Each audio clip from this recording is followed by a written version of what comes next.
حدیث ہے، حضرت ابو ہریرہ رضی اللہ تعالیٰ عنہ کہتے ہیں حضور کی بارگاہ میں حاضر تھے تو کچھ غریب لوگ حاضر ہوئے، غربا۔ انہوں نے عرض کی یا رسول اللہ صلی اللہ علیہ وسلم ایک گزارش کرنے آئے۔ حضور نے فرمایا کہو۔ یا رسول اللہ امیر تو ہم سے آگے نکل گئے۔ حضور نے فرمایا کس بات میں؟ عرض کی حضور نمازوں میں نہیں ہم گزرنے دیتے، اتنے نفل وہ پڑھتے ہیں اتنے ہم بھی پڑھ لیں گے۔ صحیح بتانا صحیح، آج کل یہ نمازوں کا مقابلہ بھی ہے کہ نفل میں نے زیادہ پڑھنے ہیں۔ عبادت میں نے، ہمارے اصحاب رحمۃ اللہ علیہ فرمایا کرتے تھے آستانوں پہ گدی نشینوں کا تو رولا ہوتا ہے، اللہ اللہ کرنے کا رولا نہیں ہوتا۔ یہ تو شور ہوتا ہے کہ سجادہ میں ہوں سجادہ، اور سب نے کوئی نہ کوئی کہانی سنائی ہوتی، کہتے نہیں ابا جی مجھے کہہ گئے تھے کان میں، دوسرا کہتا نہیں مجھے لکھ کے دے گئے تھے، تیسرا کہتا تمہیں تو پتہ ہی نہیں، تم تھے ہی نہیں، عمرے پہ تو میرے ساتھ گئے تھے، جو میرے ساتھ ان کا معاہدہ ہوا وہ خانہ کعبہ میں ہوا ہے، لہذا میرا پہلا نمبر ہے۔ سب کے پاس کوئی نہ کوئی معاملہ ہوتا ہے، یہ سارے کام کوئی ضروری نہیں۔ ضروری کیا ہے کہ وہ جو کہتے تھے کرو، جس نے سب سے زیادہ کر کے دکھایا وہ زیادہ جانشین ہے، وہ زیادہ جانشین ہے جس نے زیادہ کر کے دکھایا۔ معاملہ تو یہ ہے کہ اس رستے پہ کس کس نے چلنا۔ لوگ تو سجادہ نشینی سے بھاگا کرتے تھے، بھاگتے تھے۔ حضرت ابو بکر صدیق رضی اللہ تعالیٰ عنہ کا وصال ظاہری ہوا تو حضرت عمر خلیفہ بنے، تیسرا دن تک خلیفہ بنے ہوئے، 2-3 چھوٹی چھوٹی بچیاں آ گئی، چاچا جان آپ خلیفہ بنے؟ فرمایا ہاں۔ چلو پھر عصر کے بعد ابو بکر ہمارے گھر جاتے تھے۔ فرمایا پتر تمہارے گھر کیا ہے؟ کہنے لگی ہم یتیم ہیں، ہمارا بھائی کوئی نہیں۔ ابو بکر روز عصر کے بعد آتے تھے، ہماری بکریوں کا دودھ دھو کے ہمیں دے جاتے تھے، کچھ بیچ کے گزارا کر لیتی تھی، کچھ پی لیتی تھی۔ چچا 3 دن ہو گئے، میری اماں بھی روتی ہے، بہنیں بھی روتی، آپ چلیں گے؟ تو جناب سیدنا عمر فاروق کہتے ہیں میں نے دستار سر پہ رکھی اور پٹکا میں نے اپنے کندھے پہ رکھا، بیٹیاں آگے آگے میں پیچھے پیچھے، روتے جا رہے۔ ایک صحابی نے پوچھا عمر کیوں رو رہے ہو؟ کہنے لگے یار یہ ابو بکر کتنا مشکل رستہ دے کے گیا، کتنا مشکل رستہ ہے اس کے طریقے پہ چلنا۔ یہ لوگ تو سجادہ نشینی اتنا کٹھن کام تھا، لوگ بھاگا کرتے تھے۔ شوق آ گیا اب رسول کریم علیہ السلام کے حضور ناز حاضر ہو کے عرض کی حضور امیر آگے گزر گئے، نمازوں میں نہیں ہم گزرنے دیتے، ہم ان سے زیادہ پڑھیں گے، نفلوں میں نہیں گزرنے دیتے، زیادہ پڑھیں گے۔ یا رسول اللہ صلی اللہ تعالی علیہ وسلم ہم انہیں نہ تلاوت قرآن پاک میں نہیں آگے گزرنے دیں گے، وہ ہم زیادہ پڑھیں گے، لیکن حضور وہ مالدار ہیں، غلام آزاد کرتے ہیں، صدقات کرتے ہیں، خیرات، اس کا ہم کیا کریں؟ حضرت سیدنا ابو ہریرہ فرماتے ہیں کہ جواب تو حضور نے بعد میں دینا تھا، اور جب ان کا سوال ختم ہوا تو میں نے حضور کا چہرہ نور دیکھا تو رسول پاک کا چہرہ خوشی سے کھلتا ہوا مجھے نظر آیا۔ گویا یہ جو رشک ہے نا کہ نیکی میں آگے گزرنا، یہ حضور کو اتنا پسند آیا تو ان کے سوال سے حضور بڑے راضی ہوئے۔ کریم فرمانے لگے، حضور فرمانے لگے میں تمہیں ایک وظیفہ بتاتا ہوں، تم وہ پڑھو، امیر جتنی بھی نیکیاں کریں گے نا اللہ تمہیں ان کے برابر ثواب دے دے گا، لے لو نسخہ، یہ کرو کام۔ یا رسول اللہ بتائیں؟ فرمایا رات کو نا 33 بار سبحان اللہ پڑھا کرو، 33 بار الحمدللہ پڑھا کرو، 34 بار اللہ اکبر پڑھا کرو۔ اب جتنی بھی نیکیاں امیر کریں گے نا تمہارے وظیفے کی برکت سے اللہ تمہیں ان کے برابر ثواب عطا کر دے۔ اب جناب ابو ہریرہ کہتے ہیں میں نے ان کے چہرے دیکھے تو مجھے یوں محسوس ہوا کہ جس طرح کسی بندے کی کھوئی ہوئی رقم مل جائے تو وہ راضی نہیں ہوتا، کھوئی ہوئی رقم مل جائے تو بڑا جیسے کوئی اس کے ہاتھ، چلیں اپنا ترجمہ کر لیتے ہیں، کمیٹی نکلنے پہ نہیں بندہ بڑا راضی ہوتا کہ 11 مہینے سے دے رہا تھا، 10 مہینے سے چلو نکل ہی آئیے، شکر ہے اللہ کا، بڑا خوش ہوتا ہے بندہ، بڑا راضی ہوتا ہے۔ اس طرح ان لوگوں کے چہرے کھل اٹھے، کیا بات ہے حضور، بس اب نہیں ہم گزرنے دیتے۔ گھر چلے گئے، وظیفے پڑھنے لگے۔ کچھ دنوں کے بعد ان میں سے کچھ لوگ واپس آئے۔ حضرت ابو ہریرہ کہتے ہیں مجھے چونکہ وہ پرانی بات یاد تھی تو میں دلچسپی سے ان کا آنا جانا دیکھنے لگا۔ ابو کریم کی بارگاہ میں آ کے بیٹھے تو ان میں سے ایک شخص بڑی پریشانی کے ساتھ کہنے لگا حضور بڑی پریشانی لگ گئی. فرمایا کیا ہوا؟ عرض کی یا رسول اللہ صلی اللہ علیہ وسلم وہ جو آپ نے وظیفہ بتایا تھا نا، میرے کچھ پڑوسی امیر ہیں، وہ تو انہوں نے بھی سن لیا ہے. حضور رات میں نے سنا ہے وہ مالدار بندہ ہے، صدقے خیرات بھی بڑے کرتا ہے، غلام بھی بڑے آزاد کرتا ہے، پر وہ بھی سوتے وقت 33 بار سبحان اللہ پڑھ رہا تھا. وہ تو اس نے بھی سن لیا حضور، وہ بات یہاں سے نکلی ہے، جانے کہاں کہاں پہنچ گیا، تو وہ بھی پڑھ رہا تھا، حضور اب کیا بنے گا؟ تو کہتے ہیں اس کے سوال پر بھی میرے حضور بڑے ہی مسکرائے، باقاعدہ دہک ہو گیا حضور کے، دہک ہو گیا. سرکار کھل کے نہیں مسکراتے، لیکن آج حضور اتنا مسکرائے کہ میں نے حضور کے مقدس دانتوں کی زیارت کر لی. دہک ہو گیا باقاعدہ حضور کا. حضور فرمانے لگے انہوں نے بھی سن لیا حضور، اور سن کے پڑھنا بھی شروع کر. اب بات کو سمجھے کہ کسی امیر نے یہ نہیں کہا کہ یہ تو غریب کے لیے وظیفہ تھا. میں کہتا ہوں اللہ اللہ کا مزاج ہی نہیں. مزاج یہ کہ سیاست کیسے کرنی ہے، چکر کیسے چلانا ہے، کوئی کہانی کیسے سنانی ہے. ادھر ان کو ملا، حالانکہ بات تو غریبوں سے ہو رہی تھی. حضور دونوں نے بھی پڑھنا شروع کر دیا. اب ہم کیا کریں؟ تو رسول کریم نے فرمایا وہ بھی پڑھ رہے ہیں، حضور پڑھ رہے ہیں، تو فرمایا ذالک فضل اللہ یؤتیہ من یشاء. بھائی پھر یہ تو اللہ کا فضل ہے نا، وہ جسے چاہے عطا کرے. اب یہ حضور نے کہہ دیا تو حضرت ابو ہریرہ کہتے ہیں میں نے پلٹ کر ان لوگوں کے چہرے دیکھے، قربان جائیں، میں نے پھر ان کے چہروں پر اطمینان دیکھا، میں نے سکون دیکھا، اس لیے کہ وہ سمجھ گئے جب رب فضل کرے تو پھر فضل کے معاملے میں اللہ کے بندے بحث نہیں کیے کرتے. وہ مطمئن ہو کے گئے، کہنے لگے حضور پھر ٹھیک ہے، اگر مالک اس طرح تقسیم کر رہے تو پھر ہم راضی ہیں اپنے رب کریم کی رضا پہ. دو دولتیں، دو قسم کا مال اگر اللہ کسی کو دے دے، دو قسم. یا رسول اللہ صلی اللہ علیہ وسلم وہ دولت کون سی ہے؟ تو حضور نے یہ نہیں فرمایا کہ اگر اللہ تبارک و تعالیٰ اسے سونا دے دے، چاندی دے دے، پیسے دے دے، جائیداد دے دے، اولاد دے دے، یہ نہیں. دیکھیے حضور نے دولت کس کو کہا. نبی پاک فرماتے ہیں دو قسم کا سرمایہ جس کو ملا اسے کائنات کی ہر نعمت مل گئی. اور حضور نے فرمایا میں اپنے غلاموں کو نصیحت کرتا ہوں یہ دو دولتیں ایسی ہیں جو اللہ سے مانگا کریں. صبح و شام رب کریم سے ان دو پیسوں کا، سرمایے کا، اس خزانے کا سوال کریں. یہ مل گئے تو تمہیں ہر شے مل گئی. یا رسول اللہ وہ کون کون سی چیزیں ہیں؟ فرمایا ایک جس شخص کو اللہ نے معاف کرنے کی دولت عطا کر دی، جو معاف کرنے لگ گیا، جس کی طبیعت میں درگزر آ گیا، جو معاف کرنے لگا، غلطیاں معاف کرنے لگا، جس کو ایک دولت یہ مل گئی. اور دوسرا میرے مصطفیٰ نے فرمایا جسے اللہ نے یقین کی دولت عطا فرما دی. جس کو یہ دو دولتیں مل جائیں، ایک درگزر کرنا، دوسرا رب رسول پہ یقین کامل رکھو، اسے کائنات کی ہر شے مل گئی.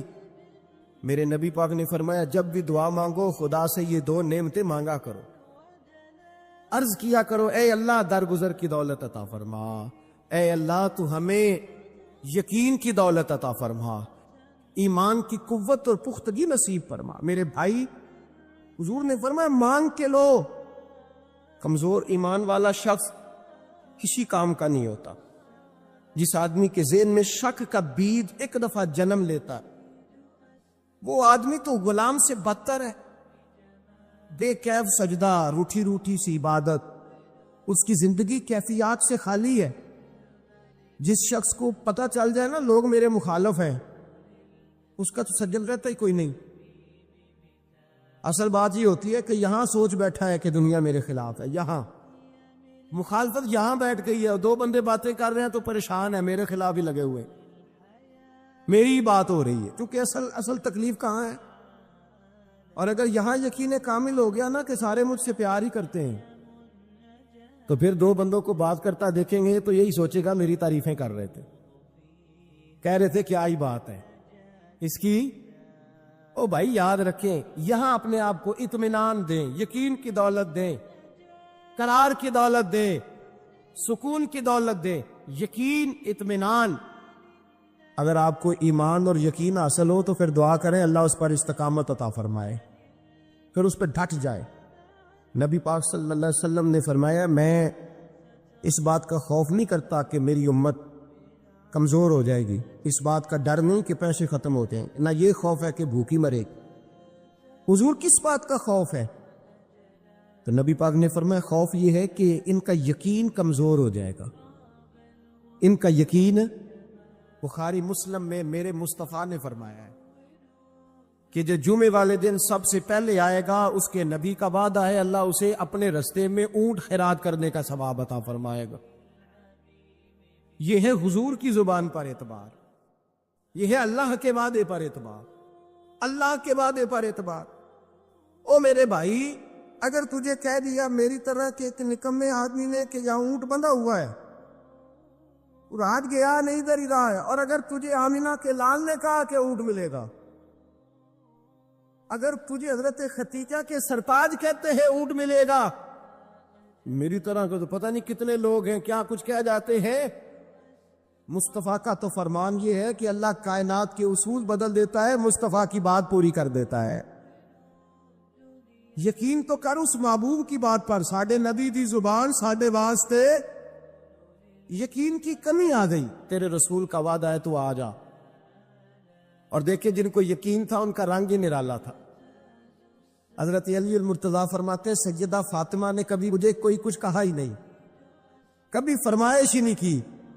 ایک دن بیمار ہو گئی تو کہنے لگیں، میں قریب بیٹھا تو میں نے کہا فاطمہ زندگی میں تو نے کبھی کچھ نہیں مانگا، اور عزت والے باپ کی عزت والی بیٹی، میرا دل کرتا ہے کوئی فرمائش تو کرنا۔ تو حضرت فاطمہ کہنے لگی علی اگر ایک انار مل جائے نا، اگر ایک، میرا دل کر رہا ہے اگر ایک انار مل جائے، ایک انار مل جائے تو طبیعت چاہ رہی ہے انار کھانے کو۔ مولا علی شیر خدا فرماتے میں گیا ایک انار خریدا بازار سے، 1 دینار تھا میری جیب میں، انار خرید کے جب واپس پلٹا نا تو کہتے ایک بوڑھا شخص، ہونٹوں پہ کمزوری، آپ فرماتے ہیں میرے باپ دادا کی عمر کا، لڑکھڑاتے اس کے ہاتھ اور کہنے لگا علی میں بھوکا ہوں کئی دنوں کا۔ حضرت علی فرماتے ہیں میرے پاس وہ 1 ہی دینار تھا جس کا انار آ گیا۔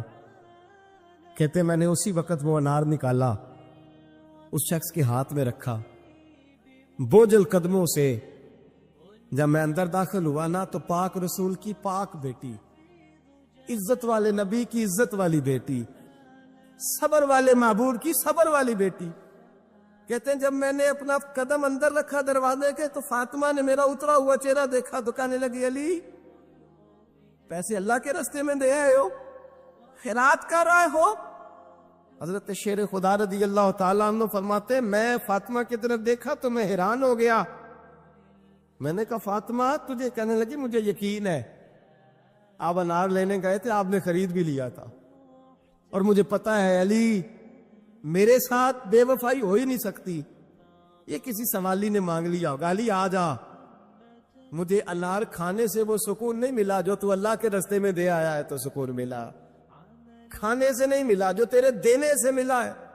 مولا علی کہتے صبر کر کے میاں بیوی بیٹھ گئے تو دروازے پہ دستک ہوئی، ایتن اٹھ کے دروازے پہ گیا تو حضرت سلمان فارسی دروازے پہ کھڑے تھے، انہوں نے نا 9 انار مجھے دیے، کہنے لگے نبی پاک نے بھیجے ہیں، یہ 9 انار ہیں نبی پاک نے بھیجے ہیں۔ تو حضرت علی شیر خدا فرمانے لگے ہمارے نہیں کسی اور کے ہیں،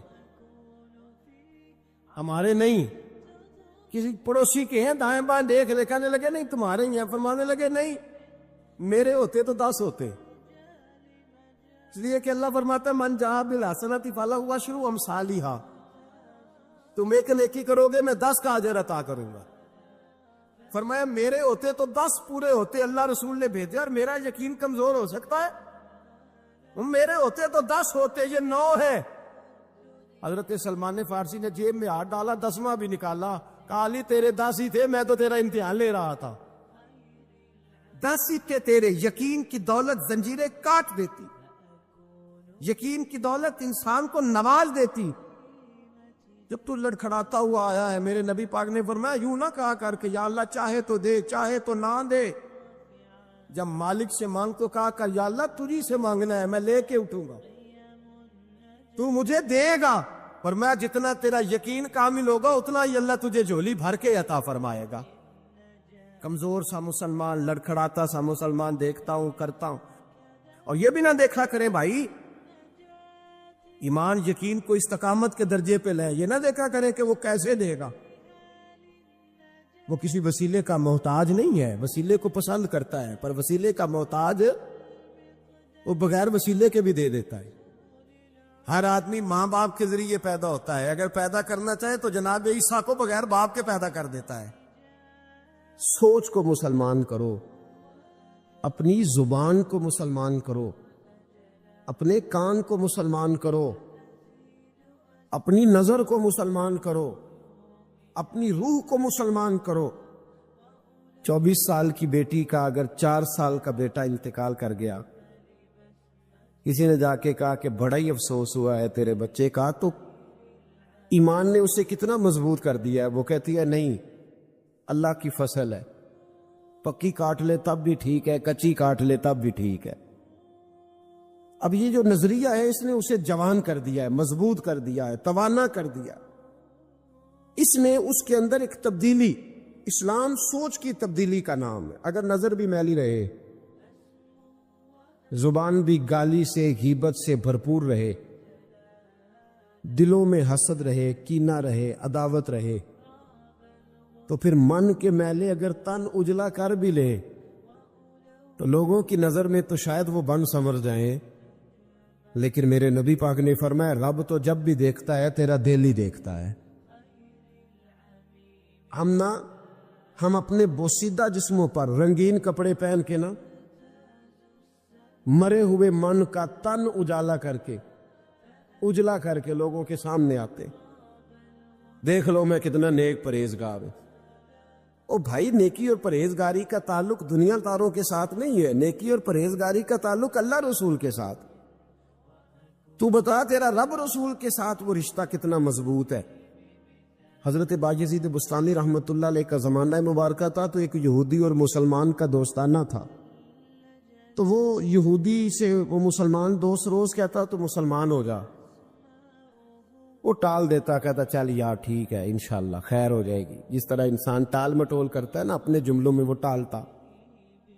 وہ کہتا نہیں یار تو مسلمان ہو جا، تو میرے دین میں آ جا، میرا دوستانہ بھی ہے، پیار بھی ہے، تعلق بھی ہے، میں چاہتا ہوں مذہب بھی ایک ہو جائے، عقیدہ اور نظریہ بھی، تو مسلمان ہو جا۔ جب اس نے کئی دنوں اصرار کیا اور بات کو نہ چھوڑا تو یہودی بول پڑا، کہنے لگا یار میں نے 2 اسلام دیکھے ہیں، بتا کون سا اختیار کروں۔ 2 اسلام دیکھے، کہا 2 اسلام کون سے؟ کہنے لگا ایک اسلام وہ ہے جس پہ تو عمل کرتا ہے، اور ایک اسلام وہ ہے جس پہ حضرت بایزید بستامی عمل کرتے ہیں۔ میں نے 2 اسلام دیکھے، ایک میں نے تجھے دیکھا ہے کہ میں شراب پیتا ہوں تو معاذ اللہ تو بھی میرے ساتھ پیتا ہے، حالانکہ تو مسلمان ہے۔ اگر میں جوا کھانے جاتا ہوں تو بھی میرے ساتھ جاتا ہے، حالانکہ تو مسلمان ہے۔ اگر میں جھوٹ بول رہا ہوتا ہوں تو 10 مجھ سے بڑھ کے بولتا ہے، حالانکہ تو مسلمان ہے۔ اگر میں چوک میں کھڑے ہو کر معاذ اللہ بہن بیٹی بہو پہ گندی نظر ڈال رہا ہوتا ہوں تو بھی ڈال رہا ہوتا ہے، حالانکہ تیرا دعویٰ ہے کہ تو مسلمان ہے۔ ہم دونوں پارٹنر ہیں، بزنس کرتے، جہاں سے حرام کمائی میں کھاتا ہوں تو بھی وہیں سے کھاتا ہے، حالانکہ تو مسلمان ہے۔ کہنے لگا ایک اسلام تیرا ہے اور ایک اسلام حضرت بایزید بستامی کا ہے، اس کی میں نے نظر کو بھی پاک دیکھا ہے، جسم کو بھی پاک دیکھا ہے، روح کو بھی پاک دیکھا ہے۔ مسلمان جائیں تو ان کو بھی اس کے پاس سکون ملتا ہے، بے ایمان چلے جائیں تو اللہ دولت ایمان عطا فرما دیتا ہے۔ ایک اسلام تیرا ہے، ایک اسلام حضرت بایزید کا ہے، تو بتا کون سا دین قبول کروں؟ اگر تو تیرے والا اسلام ہے تو پھر تو اس میں کوئی مسئلہ نہیں، کلمہ ہی ایک پڑھنا ہے، لا الہ الا اللہ محمد رسول اللہ صلی اللہ علیہ وسلم، باقی تو سارے کام وہی ہیں، یہودیوں والے، عیسائیوں والے، کافروں والے۔ تو ٹھیک ہے پڑھا دے، پڑھ لیتا ہوں، ایک کلمے کا فرق ہے۔ اور اگر اسلام وہ ہے جو حضرت بایزید کا ہے تو پھر تو نہ میرے ساتھ گفتگو کر، پر حضرت بایزید کو کہے، مجھے آ کے کہے اس لیے کہ اگر اسلام وہ ہے جس کی حضرت بایزید جس پر عمل کرتے ہیں تو میں کل بھی کلمہ پڑھنے کو تیار ہوں، میں آج بھی کلمہ پڑھنے کو تیار۔ مسئلہ یہ بن گیا ہے کہ ہم بڑے تگڑے مسلمان ہیں، تگڑے، لیکن حال یہ ہے کہ رمضان میں جب سموسے بکتے ہیں نا، جو رمضان میں بھی سموسے بکتے ہیں، جس نے روزے رکھا ہوا ہے دکاندار نے، وہ بھی گندے تیل میں سموسے نکال رہا ہے، گندے تیل۔ رمضان المبارک میں بھی جو پکوڑے بیچ رہا ہے نا، تو اس نے وہ والا بیسن خریدا ہے جو سب سے سستا ملتا ہے۔ اے مسلمان، یہ نہیں سب اس کو کوئی بندہ کہہ دے تو مسلمان نہیں تو گریبان سے پکڑ لے گا، گرا لے گا۔ جو چوک میں کھڑا ہے نا، چوک میں بچیوں کے اسکول سے چھٹی ہوئی ہے، کالج سے چھٹی ہوئی ہے، تو جو چوک میں کھڑا ہے، اگر آپ اسے بے ایمان کہیں گے تو وہ آپ کو لٹا کے ڈنڈوں سے مارے گا، حالانکہ کھڑا چوک میں ہے، تاڑ رہا ہے مسلمانوں کی بہو بیٹی کو۔ پر آپ بات کریں، وہ کہے گا سب سے بڑا مسلمان میں ہوں، تو کیا ہوتا ہے؟ ہمارے حکمران کہتے ہیں مولانا آپ ہم پہ فتویٰ دیتے ہیں۔ ایک بولتا ہے، کہتا ہے میرے گھر میں تو خانہ کعبے کا غلاف پڑا ہوا ہے۔ ایک کہتا ہے میرے پاس تو مسجد نبوی شریف میں جو صفائی ہوئی تو وہاں سے انہوں نے جو ریاض الجنہ کا قلین اٹھایا وہ میرے پاس پڑا ہے۔ ایک پاکستان کا صدر ایسا بھی گزرا ہے، کہتا ہے مجھ سے زیادہ نیک کون ہوگا، میں تو 6 دفعہ کعبے کے اندر گیا ہوں۔ یہ اعلان کرتے ہیں۔ او خدا کے بندے، کعبے کا غلاف پاس ہونا اگر ایمان کی علامت ہوتی تو کعبہ تو سارے کا سارا ابو جال کے پاس تھا۔ اگر مسجد نبوی کا قلین پاس ہونا علامت ایمان ہے تو عبداللہ بن ابی سلول جو منافقوں کا سردار تھا وہ تو 5 نمازیں نبی پاک کے پیچھے پڑھتا تھا، تو رہتا ہی ریاض الجنہ میں تھا۔ اور اگر خانہ کعبہ کے اندر جانا ایمان کی علامت ہے تو 360 بت تو بڑا زمانہ رہے ہی اندر ہیں، باہر آئے ہی نہیں۔ تو کس قسم کا فلسفہ ہے ہمارا؟ ہم کس قسم کا انداز رکھتے ہیں؟ بھئی اسلام یہ ہے کہ تیرے اندر تبدیلی آئے، اسلام یہ ہے کہ تو کسی کو حقیر نہ جانے، اسلام یہ ہے کہ پھر صہیب اور بلال اور عمر ایک صف میں کھڑے نظر آئیں۔ تو حضور نے ہمیں بتلایا کہ وہ تمہاری نیکیاں جو چھپی ہوئی ہیں، وہ تمہاری نیکیاں جو تم نے خالص اللہ کی رضا کے لیے کی ہے، ان نیکیوں، ان اعمال کا وسیلہ بھی تمہارے رب کے ماننے کا ذریعہ بن جائے گا۔ اس کو منایا جائے، اس کے حضور حاضری دی جائے، اس سے بخشش کا سوال کیا جائے، اس کی بارگاہ میں یہ گزارش کی جائے کہ اللہ غریبوں، مجبوروں، کمزوروں اور ان لوگوں کے صدقے جو اللہ رستہ دیکھ رہے ہیں کہ رستہ کب کھلے گا، جو تیری بارگاہ کرم کے سوالی ہیں، ان کے صدقے تو رحم فرما، تو کرم فرما۔ تو میرے عزیز، ایک اور بات جو اللہ کو منانے کے لیے ہمیں ہمارے پیارے رسول صلی اللہ تعالی علیہ وسلم نے بتلائی کہ جب انسان بہت زیادہ عاجزی کرتا ہے نا، بہت زیادہ عاجزی، تو پھر بھی اللہ مان جاتا ہے۔ جب وہ اس کے حضور بہت عجز کا اظہار کرتا ہے، بہت زیادہ عجز کا اظہار کرتا ہے، وہ ڈر جاتا ہے اس سے۔ وَلِمَنْ خَافَ مَقَامَ رَبِّهِ جَنَّتَانِ، فرمایا جو میرے سامنے کھڑے ہونے سے ڈرے گا میں اسے 2 جنتیں عطا کروں گا۔ حضرت بابا فرید الدین مسعود گنج شکر بابا صاحب رحمت اللہ علیہ فرماتے ہیں کہ ایک نیک نوجوان تھا، دن کو روزہ رکھتا، رات کو نماز پڑھتا، پر اللہ سے ڈرتا پھر بھی بہت زیادہ تھا، بڑا ہی ڈرتا تھا۔ موت کا وقت آیا تو ماں ہی تھی بس اس کی، تو ماں سے کہنے لگا اماں تو میری ماں ہے، میرے ساتھ 3 وعدے تو کر۔ اس نے کہا پتر تو بتا، آخری ہجکی لے رہا ہے اور اس غریبنی ماں سے تو وعدہ لے رہا ہے، بتا کیا وعدہ ہے؟ عرض کرنے لگا اماں جب میں مر جاؤں نا تو میرے گلے میں رسی ڈال کے تو مجھے گھمانا گھر کے صحن میں، اور لوگوں کو کہنا جو رب کی نافرمانی کرے اس کا یہی حال ہوتا ہے۔ یہ اعلان کرنا جو اللہ کے نافرمان ہوں ان کا یہی اشر کیا جانا چاہیے۔ اور اماں پھر دوسرا وعدہ کر، میرا رات کو جنازہ اٹھایا جائے میں نہیں چاہتا کہ کسی کے منہ سے یہ لفظ نکل جائیں کہ وہ دیکھو اللہ کا نافرمان جا رہا ہے، رات کو میرا جنازہ اٹھانا۔ اور اماں تیسرا میرے ساتھ وعدہ کر کہ جب لوگ مجھے دفن کر کے آ جائیں گے تو میری قبر پہ چلی جائے گی۔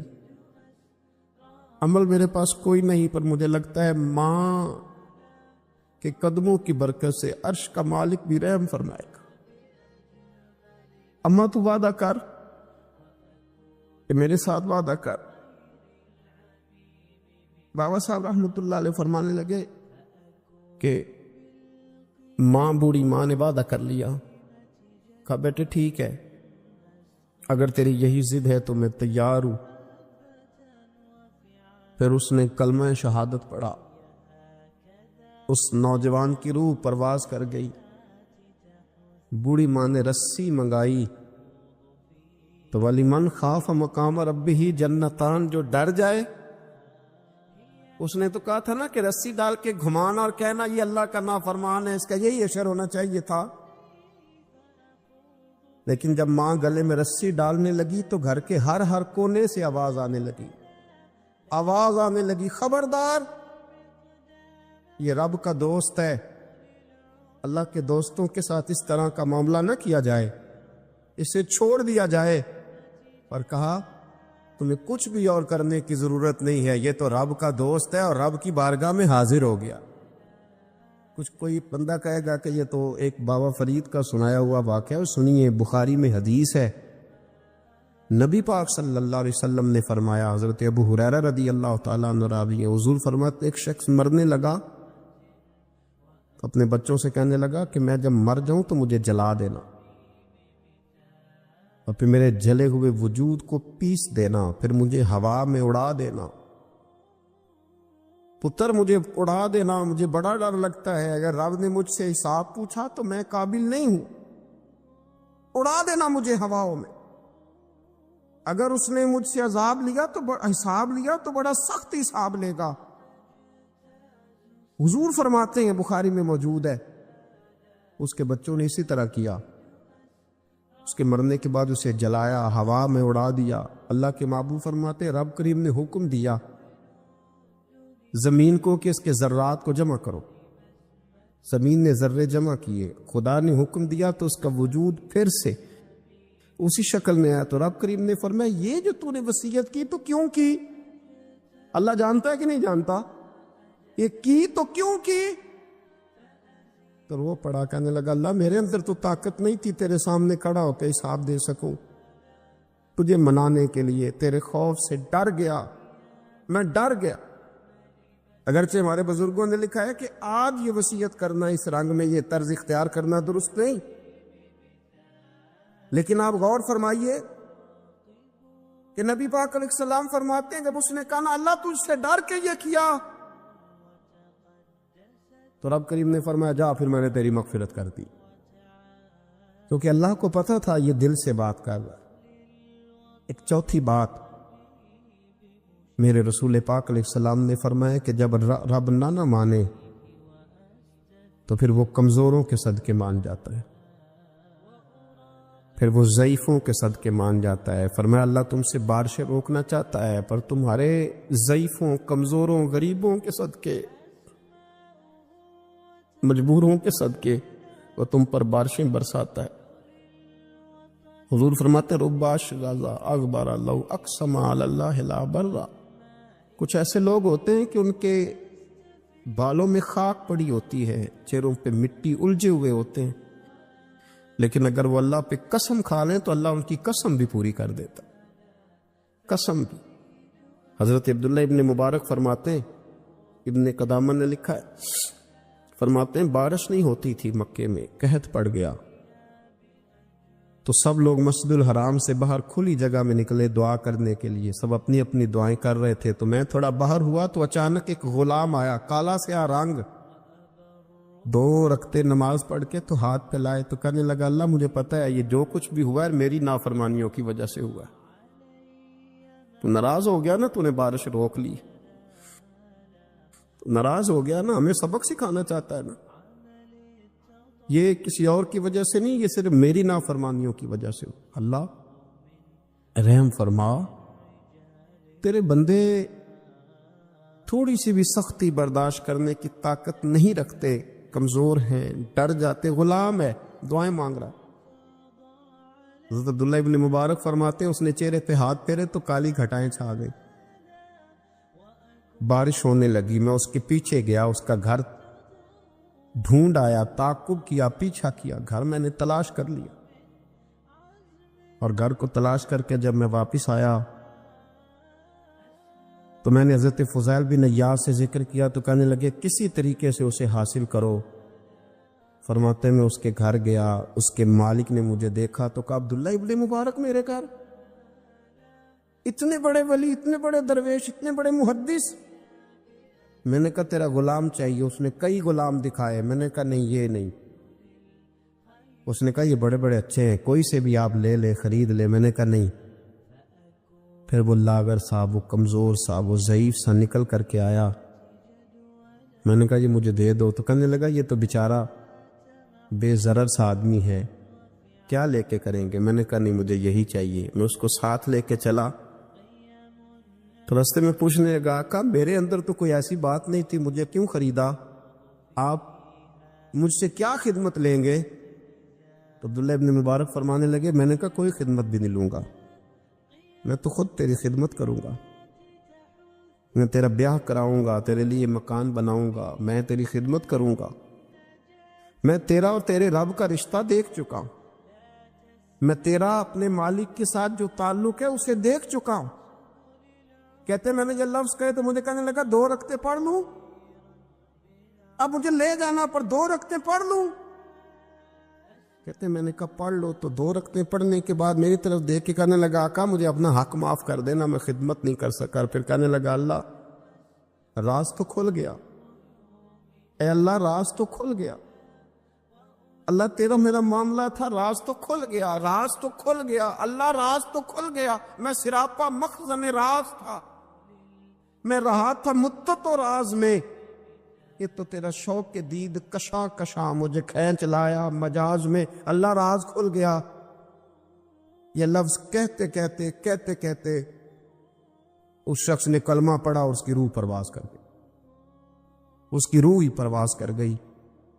تو کبھی ان کمزوروں کے ذریعے بھی اللہ کو منایا جا سکتا ہے، تو رب کو منانے کی کوشش کریں. وصلی اللہ تعالی علی حبیبہ سیدنا و مولانا محمد علیہ وصحبہ